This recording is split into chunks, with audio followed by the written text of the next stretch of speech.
Pengertian fluida statis. Fluida statis adalah cabang dari mekanika fluida yang mempelajari perilaku fluida yang berada dalam keadaan diam atau tidak bergerak. Dalam fluida statis, tidak ada pergerakan internal dalam fluida dan tekanan di dalam fluida biasanya dianggap seragam atau hanya berubah seiring dengan kedalaman atau posisi dalam fluida tersebut. Salah satu prinsip penting dalam fluida statis adalah hukum Archimedes dan hukum Pascal yang berhubungan dengan tekanan dalam fluida. Karakteristik fluida statis. Tekanan pertama 1. Tekanan pertama dengan kedalaman. Tekanan meningkat seiring kedalaman. 2. Tekanan merata. Tekanan pada satu titik sama ke segala arah. Prinsip 3. Ada prinsip Pascal. Tekanan pada fluida tertutup menyebar merata. Yang 4. Ada gaya angkat. Benda terendam mendapat gaya angkat sesuai berat fluida yang dipindahkan. 5. Ada permukaan bebas datar.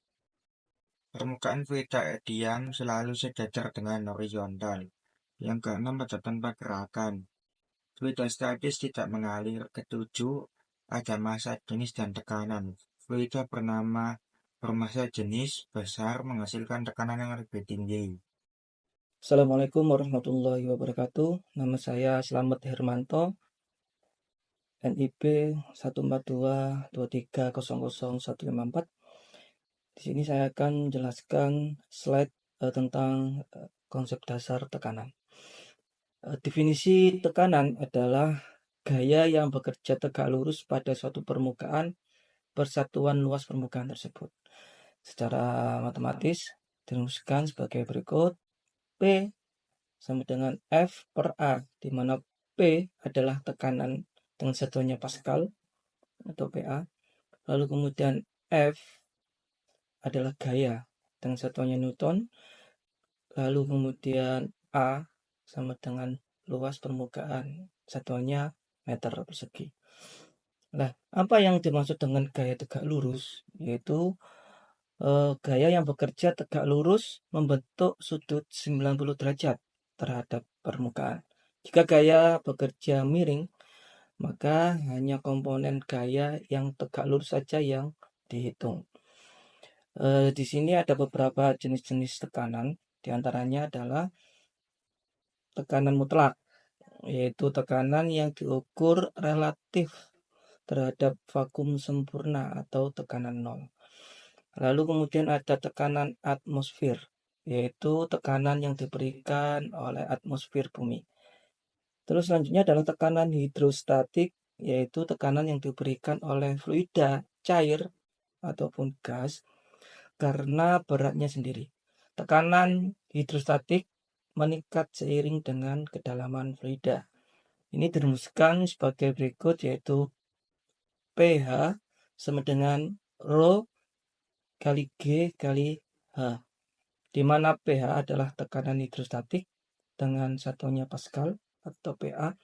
Lalu kemudian Rho adalah massa jenis cairan dengan satuannya kilogram per meter kubik. Lalu G adalah gravitasi bumi dengan satuannya meter per second kuadrat. Lalu H adalah kedalaman benda dalam cairan dengan satuannya adalah meter. Demikian, terima kasih. Assalamualaikum warahmatullahi wabarakatuh. Perkenalkan, nama saya Rangga Arisa Putra, NBI 14224.011. Sistem hidrolik. Berdasarkan hukum Pascal, prinsip dasar sistem hidrolik adalah hukum Pascal, yang menyatakan bahwa tekanan yang diberikan pada suatu fluida dalam ruangan tertutup akan diteruskan segala arah dengan besar yang sama. Assalamualaikum warahmatullahi wabarakatuh. Perkenalkan, saya Muhammad Adil Hamfitriansyah. Di sini saya akan menjelaskan apa itu hukum Archimedes. Hukum Archimedes menjelaskan hubungan antara gaya berat dan gaya ke atas atau gaya apung pada suatu benda jika dimasukkan ke dalam fluida. Akibat adanya gaya angkat ke atas atau gaya apung, benda yang ada dalam fluida beratnya akan berkurang, sehingga benda yang diangkat di dalam fluida akan terasa lebih ringan dibandingkan ketika diangkat di darat. Adapun bunyi hukum Archimedes yaitu suatu benda yang dicelupkan sebagian atau seluruhnya ke dalam fluida akan mengalami gaya ke atas yang besarnya sama dengan berat fluida yang dipindahkan oleh benda tersebut. Penerapan hukum Archimedes dalam kehidupan sehari-hari yaitu 1. Keran otomatis pada penampungan air. Jika di rumah kita menggunakan mesin pompa air, maka dapat kita lihat bahwa tangki penampungannya harus diletakkan pada ketinggian tertentu. Tujuannya agar diperoleh tekanan besar untuk mengalirkan air. Kedua, kapal selam. Pada kapal selam terdapat tangki yang jika di darat ia terisi udara sehingga ia dapat mengapung di permukaan air. Ketika kapal dimasukkan ke dalam air, tangki ini akan terisi air sehingga kapal dapat menyelam. Yang ketiga, hidrometer. Hidrometer adalah alat yang digunakan untuk mengukur massa jenis zat cair.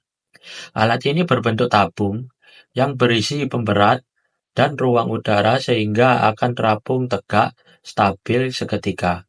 Hidrometer bekerja sesuai dengan prinsip hukum Archimedes. Dengan hukum Archimedes, kita bisa mengelompokkan benda menjadi 3 jenis. Benda-benda tersebut diantaranya adalah benda tenggelam, terapung, dan melayang.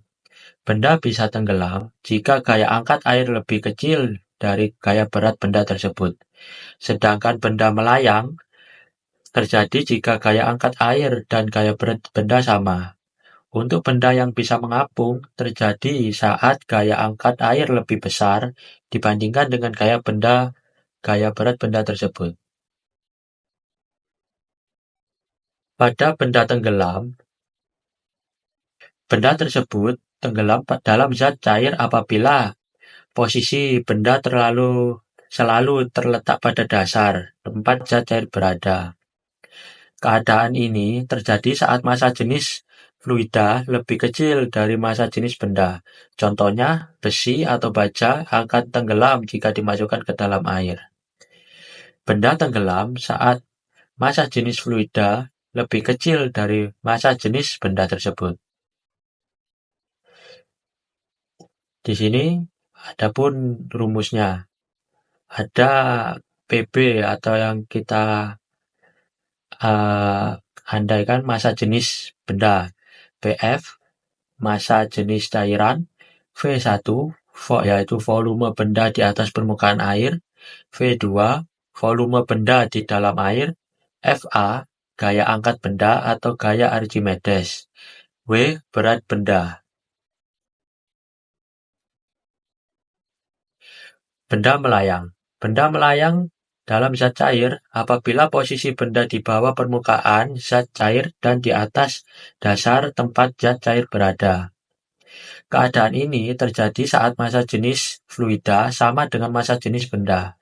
Contohnya, telur yang dimasukkan ke dalam air yang ditambahkan sedikit garam akan melayang karena massa jenis keduanya sama.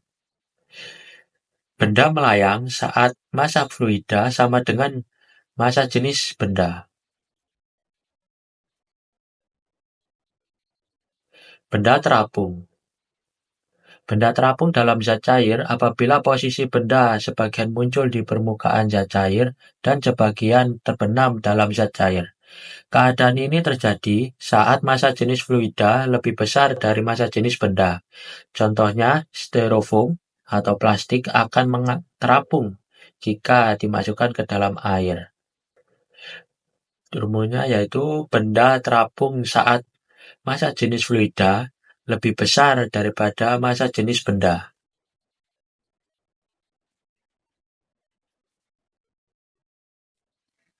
Assalamualaikum warahmatullahi wabarakatuh. Saya Yogi Okta Prasetya dengan NIP 14224005. Di sini saya akan menjelaskan tentang tegangan permukaan pada fluida statistik. Tegangan permukaan dalam konteks fluida statistik adalah gaya yang bekerja pada permukaan cairan yang berusaha mengecilkan luas permukaan cairan tersebut. Tegangan permukaan ini dapat dipahami sebagai akibat dari gaya tarik-menarik antar molekul dalam cairan. yang menyebabkan permukaan cairan berperilaku seperti lapisan elastis yang tertarik ke dalam. Faktor-faktor yang mempengaruhi tegangan permukaan antara lain: 1. Kekuatan ikatan antar molekul. Molekul cairan yang memiliki ikatan antar molekul yang kuat seperti air cenderung memiliki tegangan permukaan yang lebih tinggi. Hal ini disebabkan gaya tarik antar molekul yang kuat di permukaan cairan. 2. Temperatur atau suhu. Tegangan permukaan berkurang seiring peningkatan suhu. Pada suhu yang lebih tinggi, energi kinetik molekul meningkat, yang menyebabkan ikatan antar molekul menjadi lebih lemah. 3. Jenis cairan. Berbagai jenis cairan memiliki tegangan permukaan yang berbeda tergantung pada struktur molekul dan gaya intermolekul yang ada. Misalnya, air memiliki tegangan permukaan yang lebih tinggi dibandingkan dengan minyak atau alkohol. 4.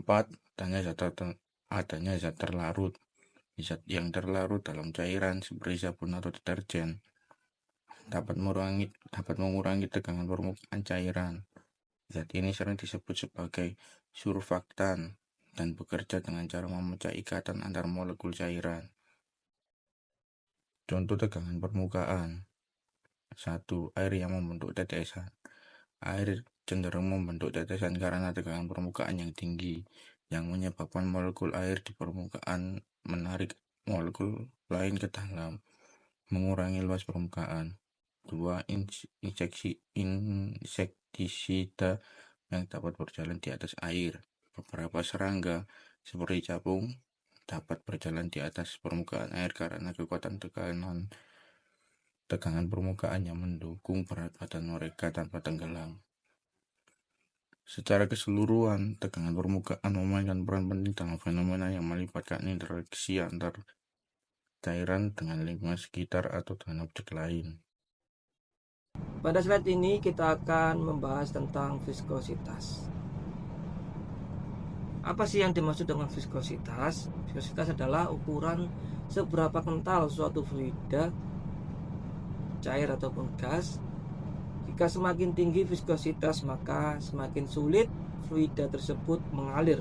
Contohnya adalah madu. Madu memiliki viskositas yang lebih tinggi daripada air.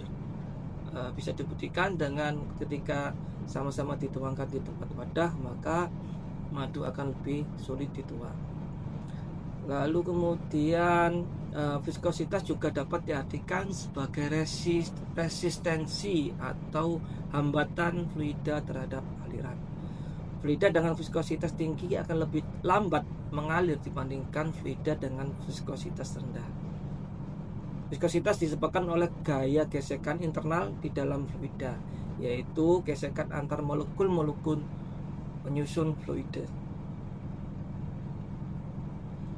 Ada yang mengatakan juga fluida ini dipengaruhi oleh kohesi molekul. Kohesi molekul ini adalah gaya tarik-menarik antar molekul sejenis.